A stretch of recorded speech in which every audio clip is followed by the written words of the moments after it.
Salut les amis, j'espère que vous allez bien. J'espère que vous passez des bonnes vacances pour ceux qui sont en vacances et puis pour ceux qui bossent, j'espère que le travail se passe bien. Moi je suis un peu malade, ça s'entendra peut-être et ça se verra certainement. Mais ça va, rien de grave, même malade, on garde le sourire. Aujourd'hui, on va parler d'une bonne nouvelle. Le retour tant attendu des auditions pour les parades, spectacles et événements de Disneyland Paris. Et ce pour deux types d'artistes, les artistes de complément et les artistes interprètes parades. Mais ça, on va y revenir. Et qui dit retour des auditions dit peut-être retour des parades dans un futur proche. Je ne sais pas, mais en tout cas, j'ai hâte de voir ce que l'avenir nous réserve. J'avais déjà fait il y a longtemps une vidéo où je donnais des conseils pour les entretiens et les auditions à Disneyland Paris. Donc celle-ci va venir la compléter avec les petites modifications, spécificités de cette année. Allez, c'est parti!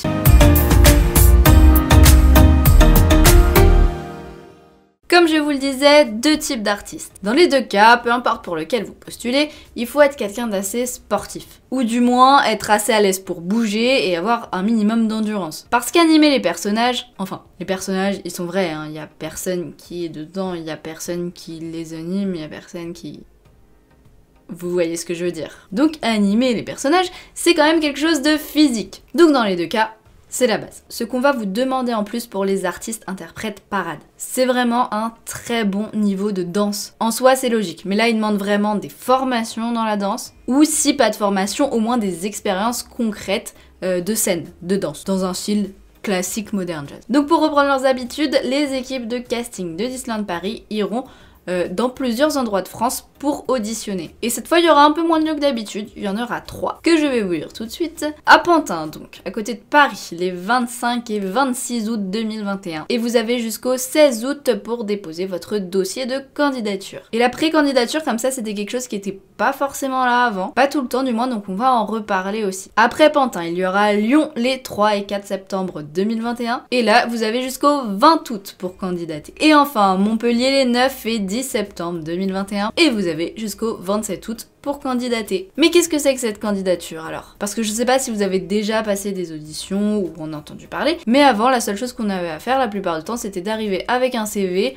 le jour au bon lieu et à la bonne heure de l'audition et puis de tenter sa chance. Là non, il faut déjà être présélectionné. Pour ça c'est simple, il faut se rendre sur le site que je vous mets là et je vous mettrai aussi le lien en description de cette vidéo. Et vous allez devoir créer un profil candidat avec notamment vos mensurations, donc votre taille, vos coordonnées bien sûr, un CV, indiquer la ville dans laquelle vous voulez passer l'audition, mais vous allez également devoir fournir 2 photos de vous, une en portrait et une en pied. Et là donc si vous êtes présélectionné, vous allez recevoir un mail de convocation à l'audition. Il précise normalement donc 7 jours minimum avant la date de l'audition. Et là, il ne vous restera plus qu'à tenter et tout donner. Et surtout, vous découragez pas si vous n'êtes pas pris à ce moment-là. Parce qu'en fait, il y a des fois où ils ont besoin de certaines morphologies, certaines tailles.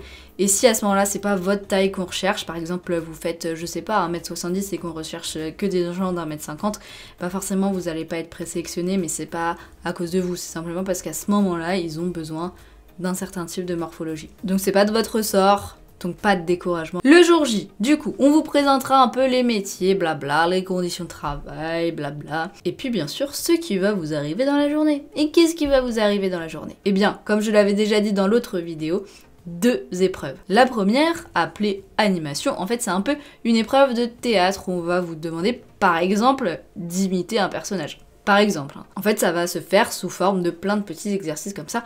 Donc là, vraiment, faut se donner à fond et être à fond dans son rôle. Et la deuxième épreuve, c'est la fameuse épreuve de danse. On va vous demander de reproduire une chorégraphie. Comme ça, l'équipe de casting pourra avoir votre niveau de danse. Encore une fois, selon ce que vous visez, il n'y a pas besoin d'avoir un niveau professionnel. Donc pas de stress là-dessus. L'important vraiment à ce moment-là, c'est de montrer qu'on est impliqué, de montrer qu'on a envie. Si tous les pas sont pas parfaits, c'est pas grave. Ils préféreront 10 fois plus quelqu'un qui est motivé, qui a le sourire, mais qui se trompe là sur son audition d'un ou 2 pas, ou qui est pas un danseur parfait, plutôt que quelqu'un qui danse parfaitement, mais qui danse comme ça alors.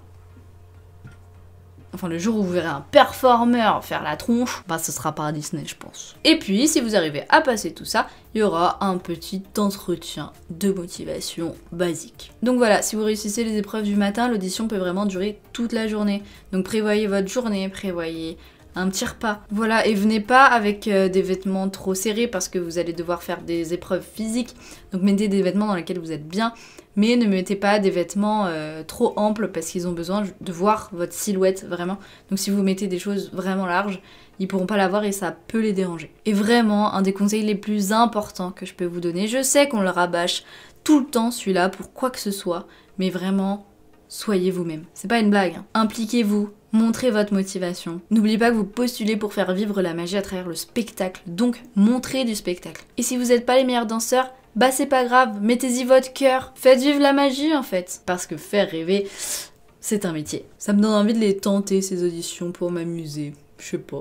Bref, je souhaite plein de bonnes choses à ceux qui tenteront. S'il y en a qui veulent me faire un petit retour, ce sera avec plaisir. En tout cas, ça promet plein de bonnes choses pour le futur. Parce que je sais pas vous, mais moi, les shows, les parades, ça me manque énormément. Si vous saviez comment j'ai forcé sur ma voix pour essayer de finir cette vidéo, là je crois qu'après je suis à faune complet. Bref voilà, j'avais envie de partager cette bonne nouvelle avec vous. N'hésitez pas à lâcher un petit pouce, un petit commentaire, ça fait toujours plaisir. Et puis si vous êtes nouveau et que vous passez par là, n'hésitez pas à vous abonner, ça me fait chaud au cœur. À activer la cloche aussi pour rater aucune vidéo. Et puis en attendant, moi je vous fais des gros bisous. Cœur sur vous. Et surtout, n'oubliez pas, ne laissez jamais personne vous faire croire que vos rêves sont trop grands. Vous en êtes capable. Levez-vous tous les matins et dites « J'en suis capable ». Allez, gros bisous, on se retrouve bientôt pour une nouvelle vidéo.